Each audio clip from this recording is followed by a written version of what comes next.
Roxo Media House.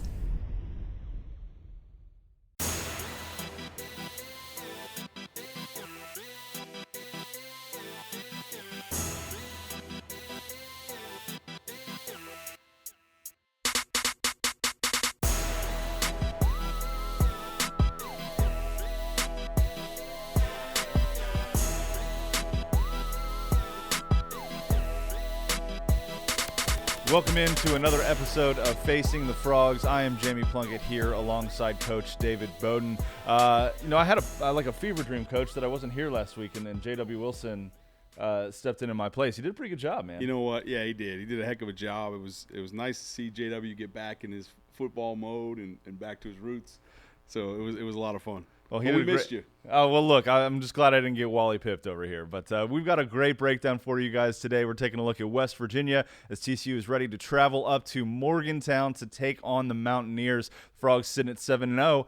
West Virginia's sitting at 3-4. They've got 3 wins on the year. They've beaten an FCS team, and then they won against Virginia Tech. And I think their best win of the year, without much argument, is Baylor, which they beat the Bears up in Morgantown this year as well. Kind of shows that they're a little bit of a threat at home. But Coach, when we start to take a look at this West Virginia team, we're going to take a look at defense first, folks, and then slide over to offense. But Coach, when you take a look at this West Virginia team, what are some things that stood out to you? Yeah, so first of all, in the coaching staff, there's a lot of familiarity with Coach Sonny Dykes, starting with the head coach Neil Brown. So, Coach Dykes coached Neil Brown while he was at Kentucky.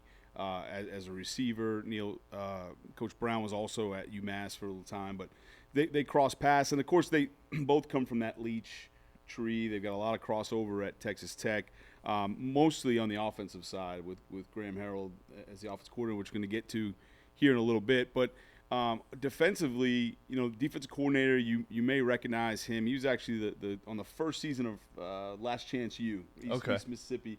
He was the defensive coordinator, Jordan Leslie. And he came over. He was coaching D-line and backers at different times at West Virginia. He followed Neil Brown from Troy, as did a lot of that staff. But he took over as the defensive coordinator, full-time defensive coordinator. He was the co-DC. He did that in 2021, so last season. And really improved in a lot of areas last year. They had a lot of improvement on in run defense, third down efficiency, all those things were an improvement. But you've kind of seen a tale of two teams really this year, especially defensively. They do play a lot better, or have played a lot better at home, which makes sense. In Morgantown, it's usually a tougher place to play for opponents, and so he's done a nice job. But they're still kind of searching for an identity on especially defensively. And it's a team that's running sort of the Big 12's soup du jour on defense, and you're going to see sort of that tight front. We're going to take a look at right now with the 2-4 eyes. That's been we're seeing that week in and week out. Like anything in football, it just runs in trends. And yeah. Let's jump right in, Jamie. If you're good with it, let's yeah, man. Take a look. So we're going to take a look at West Virginia playing Texas Tech last week. Kind of got it handed to him a little bit by the Red Raiders. Lost, I believe, 48-10 was the final score in this one over in Lubbock. So not a great showing for the Mountaineers. Definitely not a great showing for their defense, but there's still plenty we can learn. So, Coach, what are we looking at right here? Yeah, so I want to take a look, kind of jump out into this tight front that we're talking about. And so, if you've tuned in to Facing the Frogs, we've seen this defense almost week in and week out, at least some version of it. But the 4-eye, that's playing the inside shade of the tackle for both guys. And what that did, again, everything runs in trends. And so when zone football offensively, running the ball, everyone's running zone, and then they couldn't get this backside blocked here when they got into this 4-eye technique. As zone goes away this way, it was really hard to scoop this one, and so that's why people started running it. And then the counter to that was plays like counter or any kind of gap run schemes.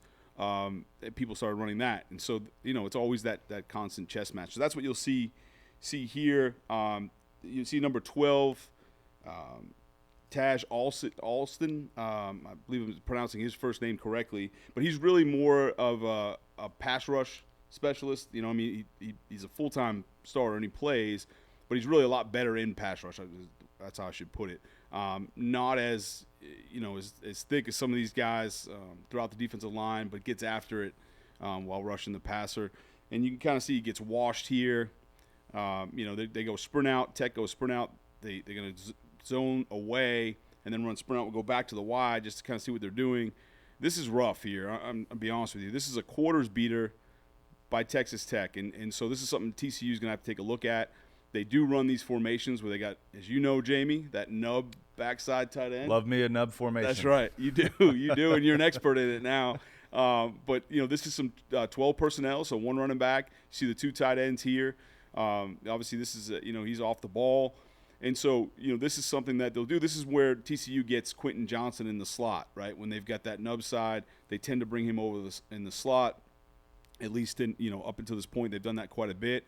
And really, the reason why this beats quarters on this side, and this is tough because this safety has to make a decision, and really the corner as well. But he's got to know, he's reading. Let's start with the corner. He's reading this guy. If he goes out right now, he would play that, and if this one went vertical, the safety would play over the top. Okay, but that has to happen. Generally, the rule is around 7 yards. You got to make that decision because if they both go vertical here. If you go vertical and he goes vertical, then they would just take them. They would both take those guys, right? Gotcha. And so the issue here is when you start getting in that muddy waters around 7 to 10 yards and you start breaking out, which they do here, it puts these guys in a bind because they don't know who has who at that point. And that's what happens. Tech does a nice job. They run it right at that area, so he's thinking he's playing over one. He sees this as an out route, so he thinks the corner's going to take it. The corner's saying, okay, this is too deep. I'm going to treat this like vertical. And now they both end up on this one, and Tech ends up with a wide open receiver. They almost he ends up coming down with it for a huge gain on to open up the game. But you can see why this is something they definitely can attack against West Virginia. That was a lot for the first play of the game, but there's a lot going on. There is a lot going on there, and it's interesting too because we see Texas Tech running kind of wide this whole first possession. They don't really bunch up. They don't really have any tight ends on the field, as we're going to see down the road here. But that puts a lot of pressure on West Virginia's secondary. West Virginia's secondary is not very good. If you go to Stats War on Twitter, Parker Fleming, good friend of Frogs Today's, he broke down West Virginia's defense versus TCU's offense, and there looks to be a pretty significant advantage when you think about TCU's passing game versus this West Virginia secondary. Yeah, there is, and they try and play. They don't play a lot of man. I think they acknowledge the fact that they're not going to win a lot of those one-on-one matchups in man coverage. And so they try to mix it up with some zone pressures. They'll play a little bit man underneath, but they'll keep the free safety high. Although you'll start to see as this game goes on, and really you see this throughout the season from West Virginia, the safeties creep up more and more. And we're going to get into that and see that where I think TCU can really take some shots over the top. And that's where they can really exploit the secondary is not only the matchups underneath and winning routes, but also some play action RPO stuff where they can get on top of them. I think that's a big, that would be a big point of emphasis for TCU. So as we continue watching this Texas Tech drive, then how do they take advantage of that? Yeah. So one of the things Tech does here that I think this fits right into what TCU does is a lot of this RSO, our run screen options, trying to get the ball out in the perimeter. This has been sort of their perimeter run, so to speak, right? Is you see constantly just catching Max Duggan just ripping it out to the sideline. And I think this really stresses this defense because you've got this tight front, so you already kind of sort of have a soft edge on both sides, right? So that. With that said, these guys really don't want to expand out here too much because they want to be able to fall back in for run, right? And they understand where they're vulnerable, and they understand the holes in the defense. But the wider you start splitting these guys out in these stack sets and things like that, it really stresses them because, look, even if they fall in, it's the best they can do, the best player in the world, it's going to be a 4-yard gain regardless, right? So Tech here feels good about numbers. The other thing they do really well is tempo these guys. You can tempo the heck out of West Virginia. I think you can get a lot of bang for your buck. They don't do the best job getting lined up and getting set. It really puts a strain on them. And so they like the numbers out here. He just catches and rips it. He obviously misses this one, but this is something that I think we're going to see a lot from TCU. And now make these guys continue to respect this, get out of there, and now you're dealing with a 3-2 box all day long. And that's a matchup. You've got 6 here. That's a win for TCU anytime you can get them in that. we talked about Kendre Miller in unfavorable boxes last week against Kansas State. He still ran for 158 yards and 2 touchdowns on 29 carries. And now we're looking at an opportunity maybe to have a favorable matchup there in the box. Is this potential for another big Kendre Miller game? It is, yeah. You're exactly right, Jamie. I think that you look at this defense, and they're really kind of in a bind. They understand where they're weak, right? Mm-hmm. And so in order for them, I feel, as you watch these games for West Virginia, if they want to stop the run, they really have to bring safeties down. And that's where you can attack them and get over the top of those guys. If they bring them back, they're pretty spread out, just the structure of their defense. So then, like you said, they can end up with some really nice boxes to run the football in. And I think it's going to be a huge day for Kendre. I think Frog fans would be really, really pleased with that. But, Coach, let's keep going. Let's knock out a couple more of these plays. Sure. So just quickly here, it goes from that tight front. This is now 2nd and 10. So West Virginia views this as a passing down. Obviously, Tech gets in this sort of diamond quads out here. And then what they do is they'll widen these guys. So they go from a 4-eye, but now they're going to widen here so they have contain on pass rush, and they'll bring this 4th rusher. So it ends up just being a 4-man rush. But, again, you can see tempo. They're still trying to get lined up. They're trying to get their calls, those things. But, I understand this is quads to this side. But once he gets here, okay, you're going to get – and it's empty, all right?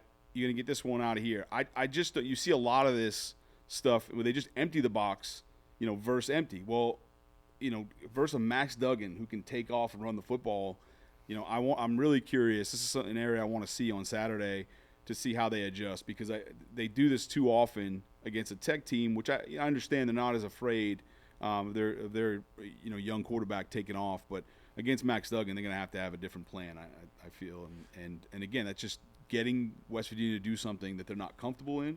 Anytime you can get a defense to do that, I think your advantage goes to the offense, in this case TCU. Absolutely. Baron Morton isn't a dual threat, really. I mean, he's obviously an athletic guy. He's capable of moving around in the pocket. We haven't seen him run a whole lot this year, though, in his limited time as the starter. But like you said, Max Duggan is a totally different beast and is going to present a significant challenge for this West Virginia defense. It strikes me, Coach, that, for as sound as we are probably used to West Virginia defenses being, that this is just an off year for the Mountaineers. Yeah, it is. They've got quite a few transfers in. Looking at one right here at nose guard, Mike Lockhart. He's a guy from Georgia Tech. They've got some guys from East Mississippi Junior College. We obviously have those relationships there on staff. Mm-hmm. Guys that kind of bounce back there. Linebacker that we'll talk about a little bit out of Syracuse that went to East Mississippi. So I think a lot of it is just sort of getting their footing as a unit. A lot of guys that hadn't played with one another. At nose guard, I mentioned Lockhart, but they do rotate 2 guys at nose. I think that's honestly, they do a nice job with that. They keep these guys, the big guys, fresh up front and do a nice job sort of pushing the pocket and still be able to get some movement.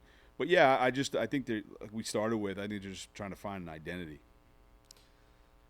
We see them searching for that identity pretty significantly on this. There's no question. Drive.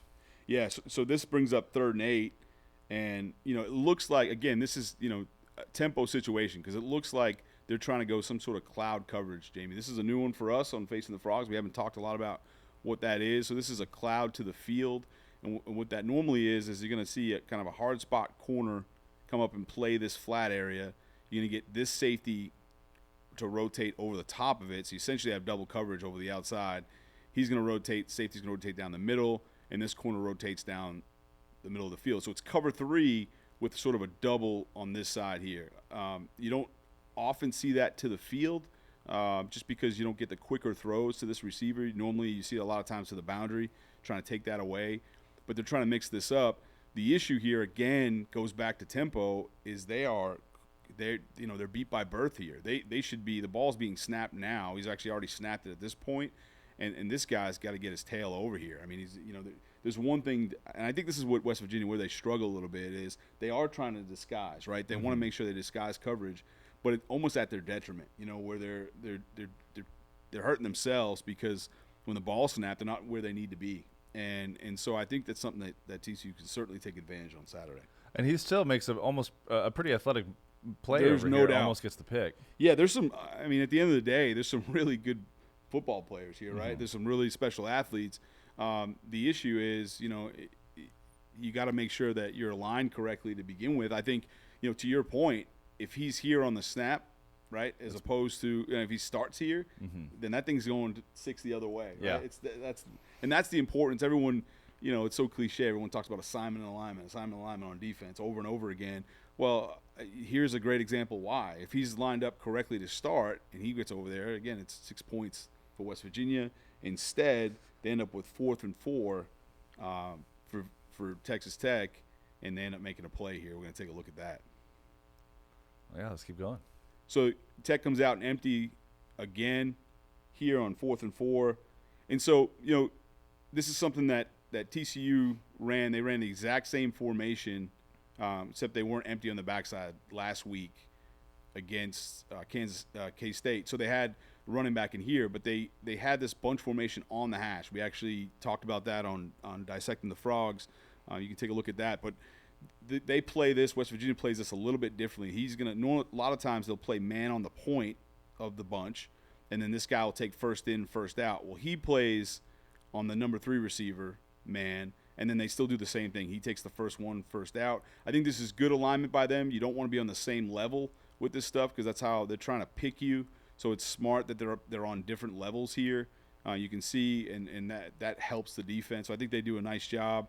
On this end, the problem is he just doesn't drive on it quick enough, and they're able to come up with a first down on 4th and 4. We talked last week on Facing the Frogs with JW about sort of America's blitz, just bringing 2 guys off an edge. Well, they do this, but they also incorporate a twist along with it. I mean, it's pretty nasty stuff. It's good stuff.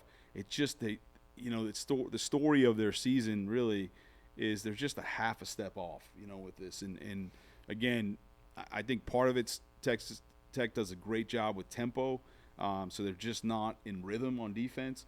And I think TCU needs to keep their foot on the gas, during this game for that reason. But if they could just get, this is good stuff. They're in good position, but they're about a half step off. And again, I think it goes back to alignment.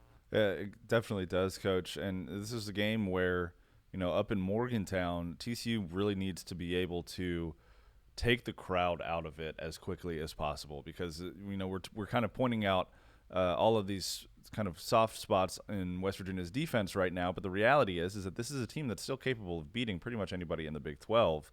And they've shown that. They've beaten Baylor in their up in Morgantown already this year, and Baylor's, defending Big 12 champs. So this is, I think, an opportunity for TCU to kind of shake off the slow starts of the last 2 weeks, really take advantage of some of the things that we're seeing here early in this game, and like you said, just keep their foot down all the way on the gas and try to get out of Morgantown with a big win. Yeah, I think you're spot on, and taking a look at this one here, I just want to point one thing out in terms of taking advantage of things.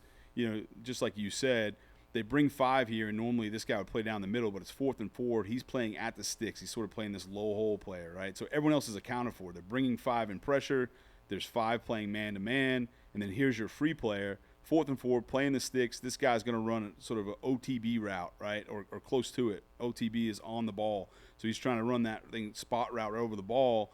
Well, again, Jamie, right, this shows up half a step off. Mm-hmm. He's sitting there in that low hole. He should make this play. And it should, again, it should be West Virginia ball. Instead, it's a first down. They just continue to hurt themselves by half a step. So Texas Tech converts on this 4th and 4. They've had probably at least 2 opportunities to force a turnover here at this point, and now we see Tech keep rolling. Yeah, this is where they get a first down. This is what TCU has to do. You get a first down, jump into tempo right away. Mm-hmm. West Virginia is not set. You can see these guys running all over the place. These guys aren't covered. It's a mess. And really you can see the chains, we're getting set. The thing I want to note on that, right, because a lot of people think that you have to wait for the chains to get set in order to snap the ball. You don't. You don't have to wait for the chains at all. In fact, you don't even have to wait technically by rule, NCAA rule. You don't have to wait for the down marker either. Technically the official can throw a beanbag, although these guys will do a pretty good job getting it going. But the point is keep your foot on the gas as long as you have the same personnel in offensively, which, TCU had struggled with that a little bit. They've made those corrections, but they need to make sure they can do a multitude of things with the same personnel, jump in bunch formations tight, spread them out with the same people. That's going to strain this West Virginia defense on Saturday, and I think we're going to see a lot of fast-paced, a lot of fastball plays, especially after first down. This is an opportunity for TCU to kind of flex what they do, well, we see them do in practice every single day, which is that team tempo session, where they're moving at a rate much faster than the ball will actually get placed in a game, so that when they get into a game situation, they can run their tempo, and it still feels like they're slowing down a little bit. There is no question. Yeah, that's exactly right. And I think they go so fast in that team tempo period that you mentioned, Jamie. The idea of that is when they hit the game, it should feel like it slows down. Because they're setting the ball in that period, honestly, faster than the officials will, because they have other balls. They have guys waiting, and they spot it, on the hash already. Yep. And so I think that's definitely going to be an advantage for them on Saturday. Absolutely. So let's watch the rest of this Tech drive and see how it ends. Yeah, so this goes back to emptying the box. In my opinion, I just don't see how you do this against Max Duggan. I understand they're an empty, but you're going to see the middle backer open up his hips, right, to the trip side. So he's out of there. The safety's out of there, and look at all this green grass. This is Max Duggan. There's a better chance than not that that's a touchdown run from there. That's right. And so I think not only can you, if you're West Virginia, they've been dropping 8 versus empty quite a bit. I think you can't drop 8, and if you do, the times that West Virginia decides to do that, they've got to keep a spy in there, and they can't drop their Mike Backer out to the middle of the field. And I think even still, I think Max Duggan has the advantage in that case. But that's definitely something I'm really curious to see. These empty formations on Saturday from TCU and what adjustments West Virginia makes. I just finished writing an article this week about how Max Duggan needs to take fewer hits, especially when he's kind of going through his reads in the pocket. But it looks like this might be a heavy run game for Max. Yeah, and you know how it is. I think a lot of that stuff, the fewer hits and the dangerous hits really occur in drop back pass, right? When you're getting hit. I think when you take off on your own accord, you're obviously more apt to protect yourself, and I think that's not as high risk, right? And all that stuff, and he does a good job now sliding, kind of taking care of himself. And then on those QB runs, the same thing. His pad level's low, and he's protected. Not to say something can't happen, but I think it's less than getting teed off and just sitting back there. And so those are the ones that he's got to get rid of the football and just throw it away, right? Yeah. Throw it away and not take one on the chin. Yeah, absolutely. All right, so you've been talking about light boxes on this West Virginia defense all show, so let's see if that plays a factor here down the run of this series. Yeah, so this is this ends up being a big touchdown to open up the game from Texas Tech, and here it is. You're exactly right. They emptied it out, they hand the ball, and he's going to hit his head on the goalpost. But if I want to take a look again, it goes back to just look how much this motion influences this guy, right? So, he runs out of there, and away we go, right? And this is a big, this is GH counter, so that's guard and H back counter. So we've seen a lot of GT. This is GH. We've seen this from TCU with Jared Wiley at tight end. But here's your kick guy. Here's your wrap player. They do a good job building a wall, and really there's no one else there. I mean, it's really something else. But again, they do this, or I understand they're in the red zone now, right here, right at the 20-yard line. But watch these safeties creep up. This is what I mean by, taking shots, right? There's no one.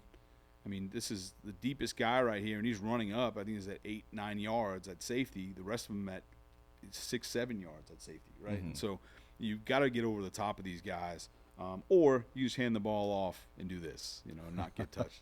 Kendra Miller and Mari DiMercato, both totally capable of running in an open field for a touchdown. So that's exactly right. I would love to see that on Saturday. And just wanted to pull one clip from this is the second drive for Tech here, and because this really gives us a good look at what this base defense is. This is one of the few times they opened in 12 personnel, but this is the only other play, and they're in a balanced set. And so I wanted to see what the defense looks like. This is them bringing the safety down.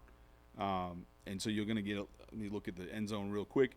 And once the safety comes down, you can get a look at sort of that 3-3 part of it, right? And this is a true 3-5-3. It ends up in that. So he's out here, and they're just giving all kinds of space. This is an RPO where they're going to try and get a square in here with all the space. I think it's a really smart call.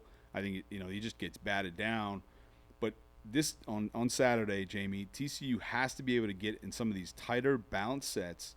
So we talked about the empty already. That can be dangerous. But some of these tighter balance sets to throw this stuff, because if this is what they want to do and walk these guys down and then play soft sort of with these three, there are going to be so many holes in the zone behind it.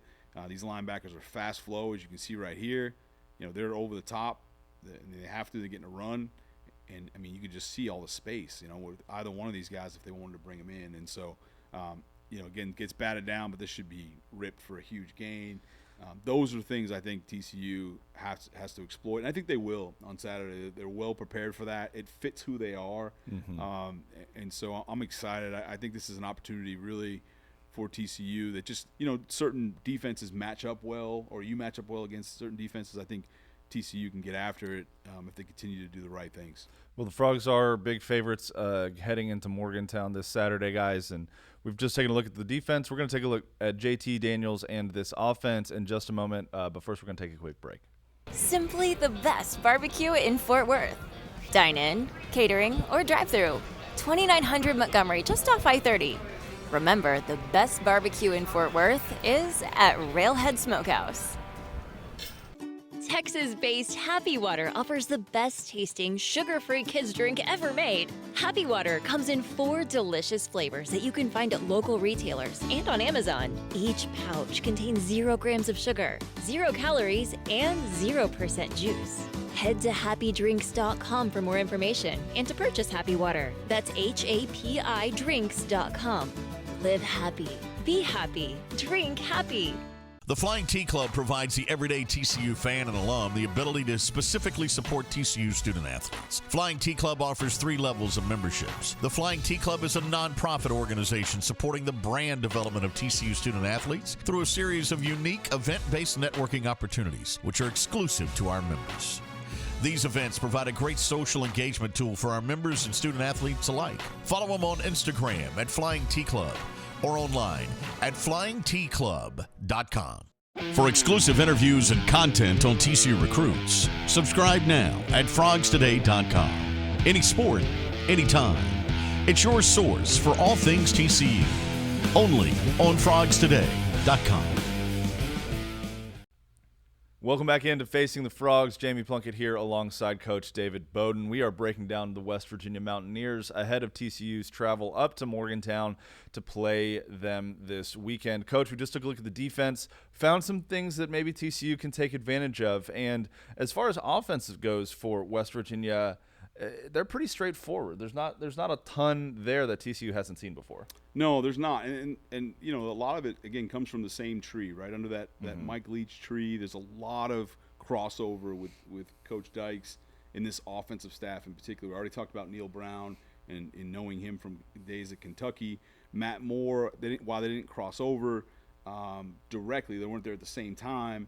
He was a Valdosta grad, so obviously that's back with Leach and Hal Mummy and those guys.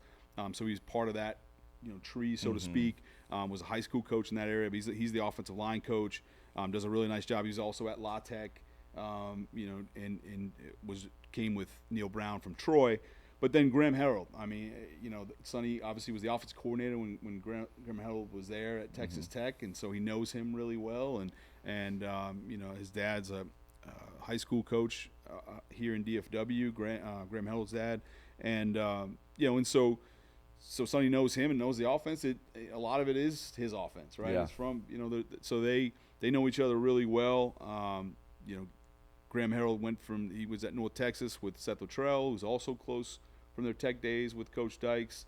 So all these little things were connecting the dots, right? You look at their running back coach. Again, they weren't together, but he played at Kentucky. He coached at Texas Tech, with Luttrell that we just talked about. And it just keep going on and on. There's a lot of familiarity. You're right. I mean, all that to say, all those words, that word salad to say that this is a staff that really know one another really well.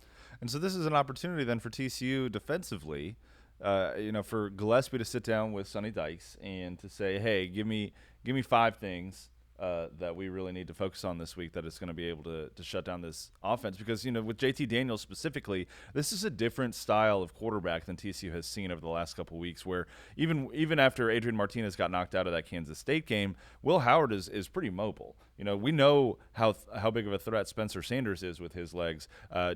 Jason Bean and Jalen Daniels, both for Kansas, are capable runners as well. That's not JT Daniels, though. He's a true pocket passer. He likes to stay in the back and really just kind of get things out to his skill players on the outside. Yeah, you're right. That's who he is. And if you know anything about college football, if you're somebody who knows anything about college football, you know who JT Daniels is now, right? He's a five-star kid coming out of Irvine, California, where they sort of breed quarterbacks out there. And he's a guy that started at USC, went out to Georgia.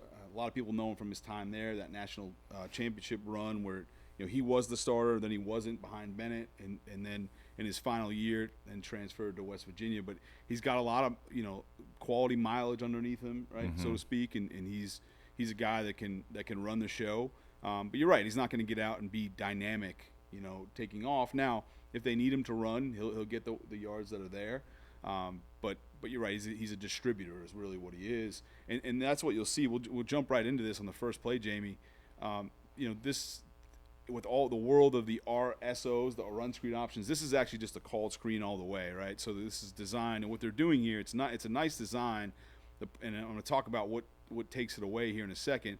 But they run that same counter, that GH counter that we talked about earlier, right, on the other side of the ball. Okay, well, the guard pulls, and obviously the H-back pulls, right?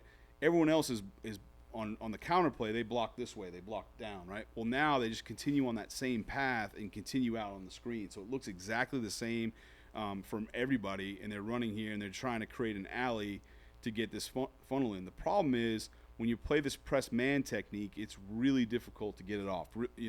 TCU got hurt by Oklahoma State in the slow screen game a couple weeks ago versus man to the running back. That's a little bit different. That's one is a little bit more optimal for man coverage. But here, they still able to get it off. You can see kind of JT Daniels does a nice job. So his dance steps back there, and he does a good job. But again, being in man coverage, it gets stopped for a loss here, and they blow it up. And so, Tech, I think, just is one step ahead this whole game. And so a lot of this was a scheme problem, which normally in college football, to be honest with you, it's an execution problem or an ability problem, right? Those kind of things. But this is they're getting out schemed right now. There's no question. And so, we see Tech presenting a 3-4 here base defense, and obviously TCU's in the 3-3 stack. So what does TCU's defensive line need to do? Let me back up a little bit. I had the chance to talk to Joe Gillespie earlier this week about his defense and about how he is working to get more pressure on opposing quarterbacks, because we've seen the last couple of weeks that TCU's defensive line, when they're dropping 8, just doesn't get a lot of pressure. And that's reasonable when you're talking about a 3-down defensive lineman unit going up against 5, maybe even 6 blockers in the passing game. But against a guy like JT Daniels, getting in there and throwing him off his rhythm will be really valuable. So for Gillespie in this 3-3-5, what are some things that they can do that won't compromise the back end of the defense too much to kind of stress JT Daniels out? Yeah, and we haven't gotten into this a lot, but really, part of that stacked defense, the idea is those simulated pressures, right? Because or a lot of those zone pressures where you can bring 5 and spin safeties down, and the defense, the way it's structured, gives you a lot of flexibility in those areas to run either man, zone, or simulated pressures. And so I think experienced quarterback, regardless of what you think, how good he is, how talented he is. I mean, he's obviously a talented guy, but he's seen a lot of football. And again, if you just sit and drop 8, like you said, a guy like that will pick you apart. Now, it doesn't mean that it has to be part of the, in the tool belt, right? You got to be able to mix it up. But you got to go throw different looks at him. And you've got to start bringing some of these linebackers who are more than capable of rushing the quarterback. Because you're right, there's not a defensive line in the country, even at Georgia or wherever, right, where they're that's going to get consistent pressure in a 3-man rush. It's just not what it's designed for. But I think with a guy like this, where you're not afraid of him taking off and hurting you with his legs, you can do some of that stuff because if you flush him, you're able to rally to that guy and make a play on the quarterback. All right, Coach, so we saw a screen that wasn't terribly successful on first down here, but now it's second down, and what do we see? Yeah, so 2nd and 10, we've seen the GH counter. We've talked about that already. This is that same play, except instead of the H-back lining up on this side over here, he's on this side, and he's going to just fake like he's going here and then come back the other way. And so it's just a small wrinkle. They do a nice job of just, again, running the same play out of a different look. So you'll see that pulling guard kick. You'll see the H-back that we just referred to. He's in here. He's going to come back and lead through. They do a nice job keeping this thing tight, and come up with an okay gain, just a pickup of just a little over 3. The thing is, Jamie, with the starting running back out for this game, I don't know how much they'll try and expand in the run game. I think they're going to kind of stay true to who they are, without their starter in there especially. And so they pick up a few here, though, and then ends up in 3rd and 7. And you're going to see, Tech's going to get lined up and bring 6. And this is a wild, exotic blitz. They've got a sort of a braided twist in there inside, as you can see. And they cut one loose. This is you go back to, you asked the question a little earlier, what can Joe Gillespie do? This has not been TCU this year, right? Mm-hmm. They are, keep everything in front of them, zone pressures if they do anything at all, otherwise drop 8, right? That's been their deal. And they've been successful, right? They've had some success in that. They've had some success changing it up. But again, against a guy who's going to sit in the pocket and against an offensive line that clearly is going to have some assignment troubles. You look at this left guard here. He has the man but sees the twister and vacates the man completely and cuts one loose right to the quarterback. And so if you can get this kind of stuff, who cares what the coverage is behind it, because you can get some hits on the quarterback like this early. I think you can sort of put them away and certainly quiet the crowd down there and out there in Morgantown. I just want to jump in this one real quick, Jamie. Sure. This is on the second possession here for West Virginia. They really want to spread the ball out to run it. Pretty basic deal. This is a draw play here, but again, it's going to be interesting to see how TCU sets these linebackers that you just referred to, right? And I think, this is an area that can strain these backers a little bit, especially if they want to pressure them. They've kind of have to declare whether they're going to blitz or not, because they can't play out here in no man's land and then blitz. It'll be wasted, right? Mm-hmm. Wasted pressure. So you don't want to do that, certainly. And so that'll be one thing that I'll be interested to see from this TCU defense is their alignment, especially those two outside backer spots, when you're looking at where Johnny Hodges lines up and where D. Winters lines up as well against these spread formations. So as we see West Virginia here, JT Daniels drop back to pass. Yeah, it's 2nd and 9 now, and this has Mike Leach, just mesh, right? Sonny Dykes, Garrett Riley written all over it. Yeah, it's just mesh. That's right. It's just mesh. And there were games back in Lubbock where this crew for West Virginia and the offensive guys for TCU as well ran this 40 times, right, in the game. So it's West Virginia does a nice job. You can see as soon as they cross, they see it zone, and they sit down. This is a drill that you'll see these sort of mesh teams run every single day in and day out, and the quarterback's just putting it on a shoulder. He's basically like a post player, almost like thinking about throwing the ball down to the block in mm-hmm. basketball. You're going to put it on the shoulder you want him to pivot to, and so that's what the quarterback does here. He'll catch it and he does a nice job. You can tell they're well coached in this area. This is something they put a premium, put an investment in for sure. He gets that front shoulder, dips the front shoulder, his lead leg, and gets up the field right away. So definitely mesh for sure. We'll be able to see that in passing downs. We'll see that quite a bit come Saturday.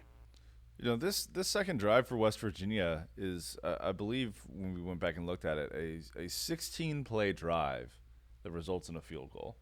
Again, story of their life right now, right? I think you're right. The 17th play was the field goal. That's a tough deal, and they started off at their 19-yard line, so it wasn't like they were coming out of their own end zone, and so Yeah, it's been tough for them. It's been tough sledding, but it shows you this, right, Jamie? They're capable of moving the football, right? This is a formidable group. They have good players. They have good scheme. They just got to put it all together, and we're kind of hoping that it doesn't happen this week. You know, it's week 9 of the college football season, and West Virginia hasn't put together a complete game yet. I would think people would argue that TCU, albeit undefeated TCU, hasn't put together a complete game yet. You could contend that Oklahoma maybe was as complete as they've played so far this year. What a world it would be if we get up to Morgantown on Saturday, Coach, and both of these teams finally figure it out and put it all together. That'd be a heck of a football match. Yeah, there's no question. This is not one of those situations where they're going up and they're playing the Sisters of the Poor and they're just going to, we know they're going to beat them. This is going to be a tough football game, as it is across the Big 12, as we know and we've talked about, plenty here. I just want to look at, we saw the 3rd and 1 QB sneak quickly from JT Daniels. They jump into 1st and 10.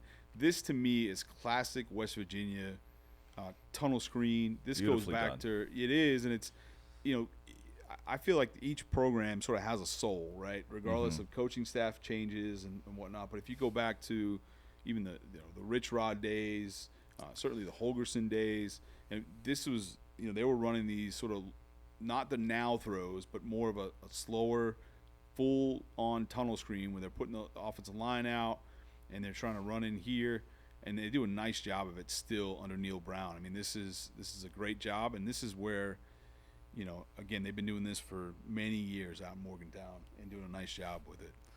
All the way back to 2007 when West Virginia fans remember that their national title hopes might have been dashed by a little rival about an hour north of them. That is correct. Up in old Pittsburgh, Pennsylvania. That's right. No, that's right. They've been doing it back then. This was a staple of that offense back in those days. Yes, and they had Noel Devine out there that can move around from running back to slot receiver, and causing nightmares for everybody. That's right. There's been, as we know, there's been some good teams who have rolled through there throughout the years.